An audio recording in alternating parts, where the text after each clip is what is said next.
Kujibu swali la Mheshimiwa Latifa Hamis Juakali, mbunge wa viti maalum.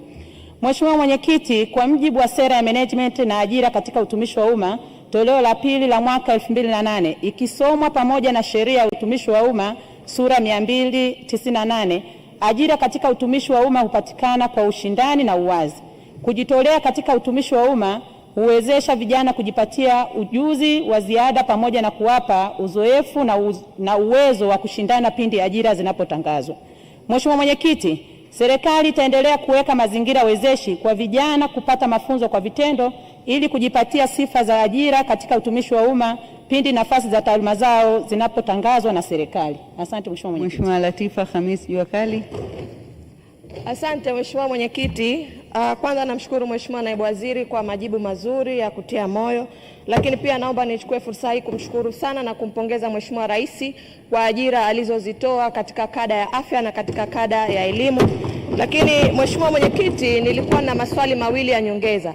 Swali langu la kwanza, Mheshimiwa Waziri, unaweza kuungana na mimi kwamba kumekuwa na baadhi ya malalamiko ya baadhi ya vijana ambao tayari wameshafanya interview lakini bado hawajapangiwa vituo, na hasa katika kada ya ualimu ya msingi.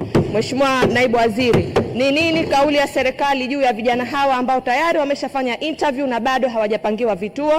Lakini swali langu la pili, Mheshimiwa Naibu Waziri, serikali ina mpango gani sasa ya kuwapa vipaumbele vijana ambao wana umri mkubwa ambao wanaenda kufanya interview, na ukizingatia wakikaa zaidi ya miaka miwili hawawezi kuingia katika soko hilo la ajira? Nashukuru sana Mheshimiwa.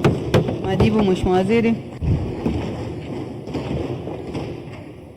Mheshimiwa Mwenyekiti, naomba nijibu masuala mawili ya nyongeza ya Mheshimiwa Latifa Juakali, mbunge wa viti maalum. Mheshimiwa Mwenyekiti, kwa mwaka wa fedha 2025/26 serikali ilitoa kibali ya ajira 4018 ambapo ajira hizo ni kwa walimu wa shule za msingi. Walimu 3018 ni walimu ngazi ya cheti na walimu 1000 ni walimu ngazi ya stashahada. Hata hivyo, sekretarieti ya ajira itakwenda kuwapangia vituo vya kazi walimu hao ambao tayari wameshakwisha kufanya usaili kuanzia tarehe 1 mwezi wa 4 2026. Kwa hiyo Mheshimiwa Mwenyekiti, ajira hizi ni tofauti na zile ajira ambazo Mheshimiwa Rais alitoa kipindi cha uchaguzi. Zile ajira 1012 ambao tayari ajira 7000 kwa elimu na ajira 5000 wameshapangwa na wanaendelea ifikapo tarehe 1 Aprili 2026 walimu hawa wa shule za msingi watakwenda kupangwa kwenye vituo vya kazi.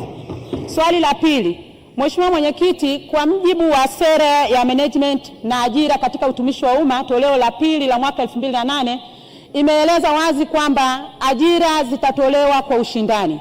Hata hivyo, kigezo cha umri mkubwa si kigezo katika kuajiri. Lakini kwa kuona hivyo, Mheshimiwa Mwenyekiti, serikali imeona changamoto kwamba wale watu wenye umri mkubwa wameshindwa kushindana na watu ambao wametoka shuleni shuleni kwa hivi karibuni. Kwa hiyo serikali kwa kuona hivyo imetoa kipaumbele kuhakikisha kwamba wale watu ambao wana umri mkubwa watapewa kipaumbele pale ambapo wamelingana alama. Kwa hiyo kama alama zimelingana, atakayepewa kipaumbele ni yule ambaye ana umri mkubwa ili aweze kuingia kazini. Mheshimiwa Abdul Yusuf. Asante sana Mheshimiwa Mwenyekiti kwa kunipa nafasi ya kuuliza swala la nyongeza. Mheshimiwa Mwenyekiti, je, serikali haioni haja ya kuondoa kigezo cha muda mrefu kwa vijana ambao wanaomba ajira serikalini? Majibu Mheshimiwa Waziri. Umemwelewa?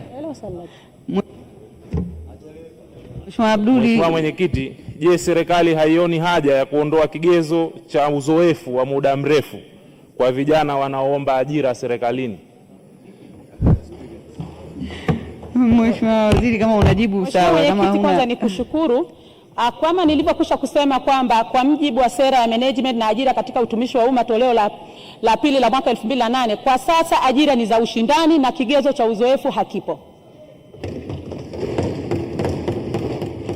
Mheshimiwa Agnes Okororo.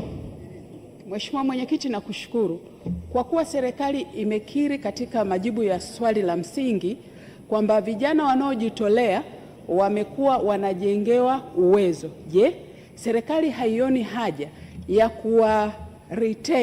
kuwashikilia vijana wanaopitia katika wakala wa TAESA kwa kundi la wanaojitolea na wale wa mafunzo kazini ili kupunguza gharama za kurekruti upya. Majibu, Mheshimiwa Waziri.